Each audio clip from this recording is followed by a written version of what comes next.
Hi, I'm Nancy Chavez, and today I'm gonna talk to you about India.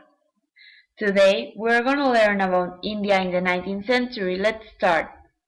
India is the second most populous nation in the world. It has 14 official languages, but in trade and politics, English is the main one. And also is the most populous democracy in the world. But what made India the country that is nowadays? At first, India was a non-independent government because it was dependent of Britain. So today I'm gonna talk to you about the history of India in this period. In 1905, the partition of Bengal, announced by the Viceroy of India, Lord Curzon, this was the first main event of this time. It began a transformation of the Indian National Congress from a middle-class pressure group into a nationwide mass movement. It was divided into East and West Bengal, but this partition was cancelled in 1911. In December, it was announced the revocation of the partition of Bengal, and the two parts of Bengal were reunited.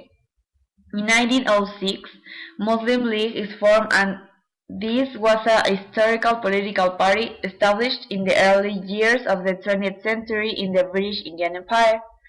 In 1911, the capital city is moved from Calcutta to Delhi by the British government. On 22 of March of 1911, a royal proclamation announced that the Durbar would be held in December to commemorate the coronation in Britain a few months earlier of the King George V and Queen Mary, and allow their proclamation as Emperor and Empress of India, without public forewarning. The announcement of the move of India's capital from Calcutta to Delhi was also made at Durbar. In 1919, Jallianwala Bagh massacre.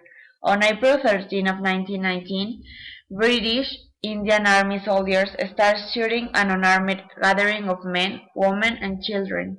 The person in charge was Brigadier General Reynald Deer, the military commander or armed star. Of 1920, Mahatma Gandhi began his campaign of non-violence against the British government. Of 1930, Gandhi led the Salt March against the British salt monopoly. This was requesting the end to the salt tax. Also, the Round Table Conference started in this year. In 1931, the second Round Table Conference takes place and the Irwin Gandhi Pact is signed. In 1940, Muhammad Ali Jinnah demanded that the new country be formed from the Islam for the Muslims, which would be called Pakistan. In 1947, India and Pakistan became self-government as it was an act of the Parliament of the United Kingdom that partitioned British India into two new independent dominions of India and Pakistan. The 15th of August of 1947, the partition of India and independence from the British rule.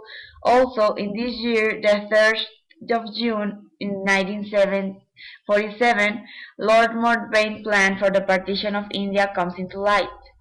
In 1948, the 3rd of January, Gandhi was assassinated. In 1950, of January 26, a new Indian constitution was ratified in Jawaharlal Nehru became the Indian first Prime Minister, and India becoming a republic.